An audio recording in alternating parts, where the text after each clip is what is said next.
So you guys want to learn how to breed super dinos, huh? Well, you came to the right place.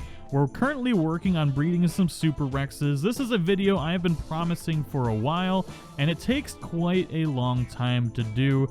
But once you start doing it right, it's going to make your life a lot easier. So this is definitely the video for you.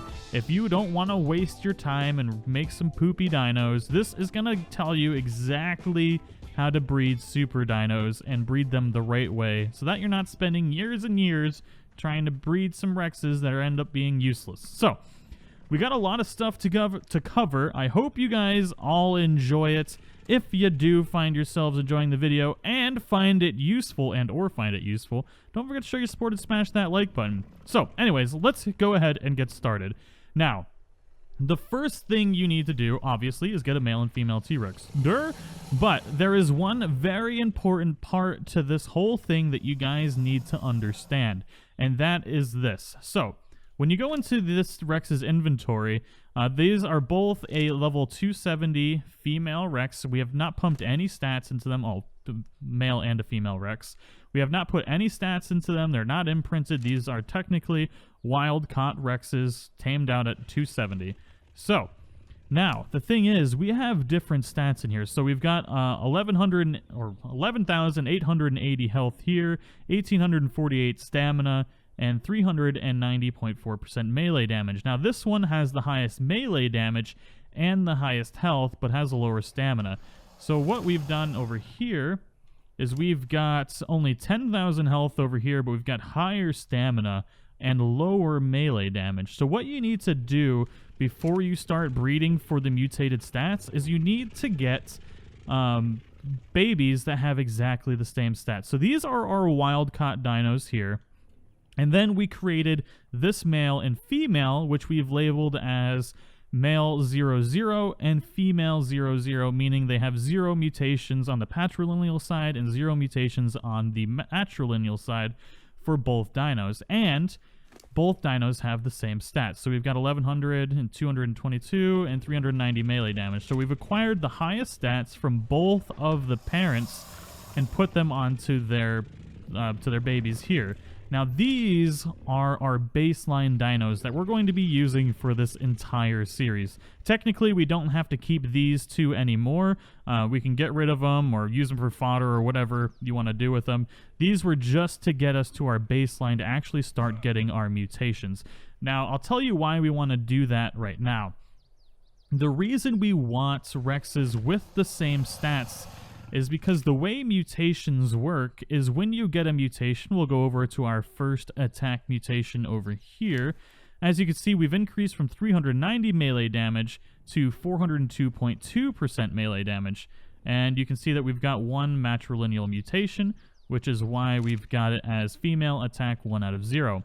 Now, when a dino is born, it has to decide what stats to take. So, there is a 70% chance, the exact percentages I might be wrong on, it's been a little while since I looked it up, but there is a higher percent chance that it'll take the higher of the two stats of the parents, and then it has to pick whether to show the mutated stat as well. So if you have the parents with all the same stats, that eliminates one of the equations out of this whole system that it has to go by, so you're going to have a higher chance of the stat mutation actually showing up on the baby, because what happens is it picks the mutation first, and then it decides to pick the higher of the two stats, and then it decides whether or not to have that stat overwrite the mutated stat. So you can actually get mutations without any color showing or a stat mutation.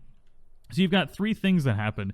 The first thing is the mutated stat is put onto the dino, and then it has to decide whether or not it's going to take the higher of the two stats from the parents, and then it's got to decide if that higher stat, or whatever stat it decided from the parents, is going to be overwritten by the mutated stat or not. So there's three different things that happen to show what mutation stats you get. So it's a little bit of a complicated process, and if you have all of the same stats in the dinos, you're going to have better luck having a mutated stat show up. So there's another very important thing to go on from here. But before we continue, I just want to go over that real quick again, just so that all of you guys are following before we get into the more complicated bits of this.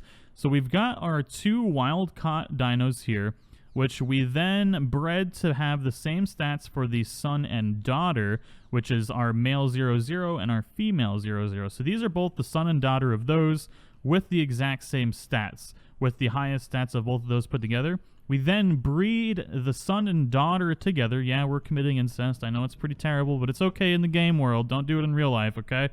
So we've bred the mother or the son and daughter together, and we created female attack 01.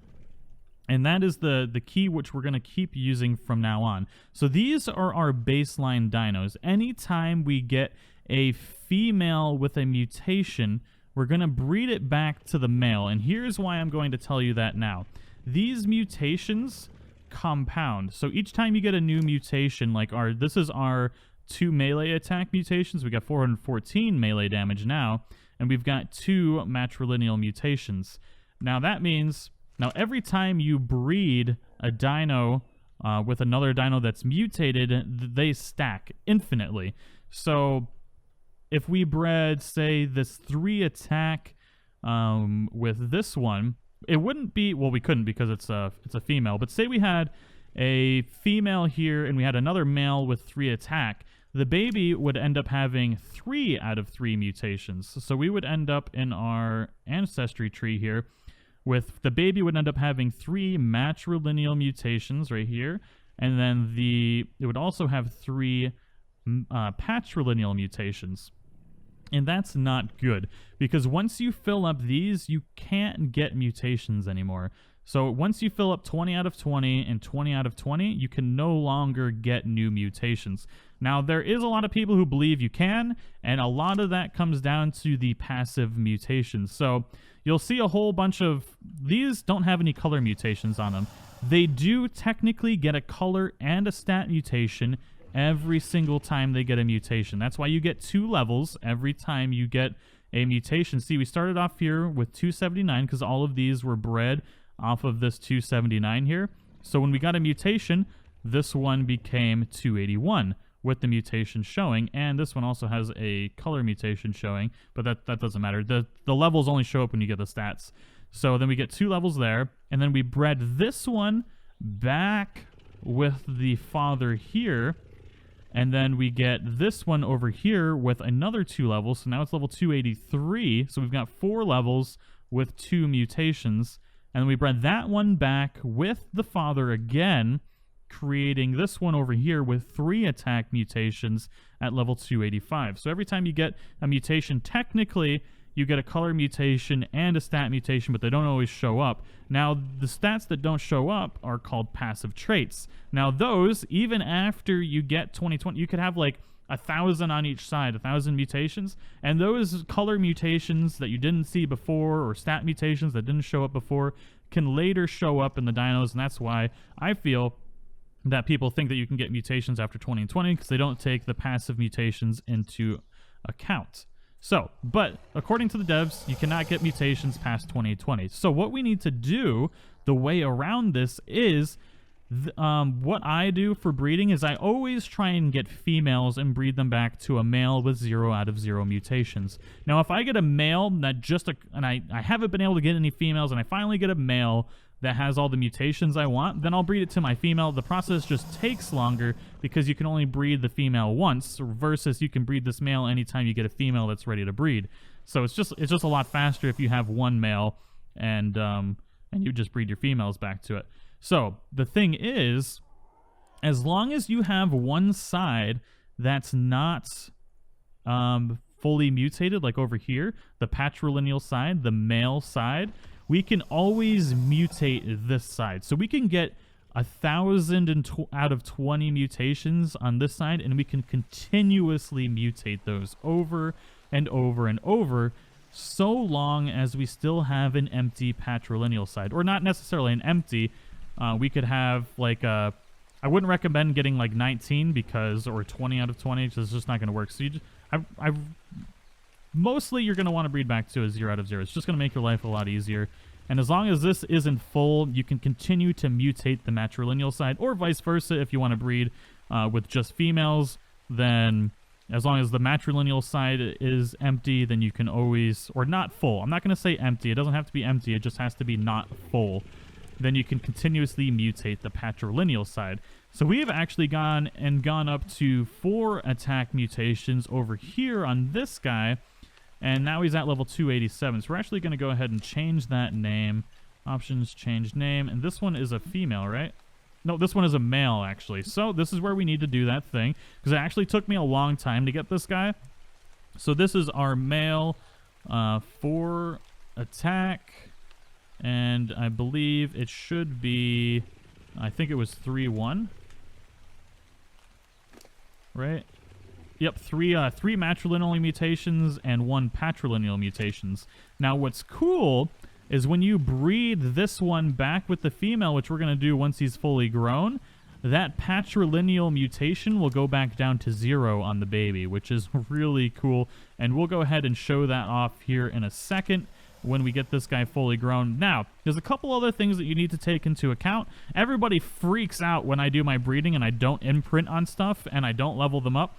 Now, when you're breeding for stat mutations or just breeding in general, it doesn't matter how leveled up it is or if you've done any imprinting. The babies only take the stats of the base tame level and the base stats level. So it doesn't matter if you level them up after you've tamed them. It doesn't matter if you imprint on the babies. Those stats are not inherited to the future babies. So you're pretty much, by imprinting all of your dinos, you're wasting all of your resources. You're wasting your time. It's just not worth doing until you get the dino that you want to keep. So by the time we finally finish these stat mutations, then we'll imprint it when we're happy or when we just don't, feel like breeding anymore.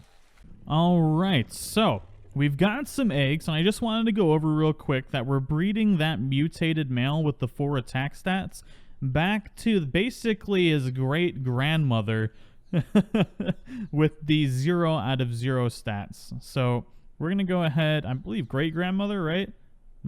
Maybe great-great-grandmother at this point. I'm not 100% sure. That's a little weird. But anyways, we're going to go ahead and hatch these and see what we get. So this one's 279, which means I'm guessing we didn't get any stat mutations. So we didn't get any of the mutations crossed over. And this is what I'm talking about with the passive mutations. And this is why I think people think that they can get mutations after the 20 out of 20. And you'll notice that we don't have any matrilineal mutations anymore. We've passed them all over to the patrilineal side. Now we've got 289 over here, which means we got a new attack stat. Wham bam, thank you ma'am, 449.2%. Now that's one very easy way you can tell when you get a new mutation is by the level. If it's 2 levels higher than your previously highest level of the mutations, then that lets you know you got a new stat mutation. So we got 449, and we've got all the stats over on the patrilineal side with the 5 out of 5, which is freaking awesome. And that's what happens when you breed with a dino with 0 out of 0 stats. It'll go right over onto the one side, and you'll stack up one side, and you can infinitely mutate this side as long as this side is empty. Now that only happens where it stacks all onto one side when you're breeding with a dino with 0 out of 0 stats. Now I can show you that because we could breed this. What are you actually? Are you a male or a female? You are a female, so we can breed this female back with our male Rex over there, and we'll end up getting, so we'll have 5 matrilineal mutations because this is a female, and then we'll have the 4 patrilineal mutations on there. And the thing about that is, yeah, we could inherit some of those stat mutations and make a stronger dino a little bit faster that way, and we can do that, and then breed that baby. Nope, that won't work. So yeah, never mind. I was kind of brainstorming there to see if we could get it to work, but I mean technically it kind of would. But anyways, you run a risk of filling up your mutations doing it that way, and I'll show you what happens real quick. We'll get this one fully grown and breed it back with our male and see what we get. If you want to, just get the mutations a little bit faster, you can do that, and you can probably continue to breed it back with that and get all the mutations stacked onto one side. Well, they won't stack onto one side, but you'll still have the one... you'll basically have one side with a few mutations, and you'll be stacking the other side. And eventually, you'll get to the point to where they're both full, and then you won't be able to get more mutations. So if you really, really want to breed some super high-level dinos, make sure that you're breeding back to a female or a male with 0 out of 0 mutations, and don't try and rush it. Or if, you know, you're just trying to get a couple good stats, then you can just breed them back and forth together, and you know, and you'll run out of available mutation slots eventually, which isn't a bad thing. Well, it could be. Anyways, we're going to breed this female back with that male, just so I can show you what happens with those mutation slots. All right, so we've done a little bit of breeding, and we got a few eggs here, and we'll see what happens. I am actually pushing for another stat. So we got 291 here, which means we got one of the stats pushed over, but you'll see we only got one of the stats pushed over, but, so we got 4, oh, we got a, did we get a new stat? What did we get? Was it 449 already? So on our 289, what did you end up with? 449. So something else mutated. Interesting. Okay. I didn't memorize the other stats. I only memorized the stats that I was mutating for. So 449. We might have gotten higher torpidity, maybe. It looks like. I think we might have gotten more torpidity. But anyways, as you can see, now we have 5 and 5, which is not good. Not good at all. Well, let's see if we can actually stack. I've never been able to get all of the mutations put onto one from, you know, combining mutations from 2 different creatures. So we got 291 here again. I don't think we got anything. Nope. Okay. All right, you need to stop walking. You are very loud. We'll just do all of them. If there's one over 299, 280, 291, nope. But you can see how they compound. Now, we could... There is 0 benefit from breeding any of these back to anything else. Now, we could theoretically... Oh, so we got 6 and 4 here.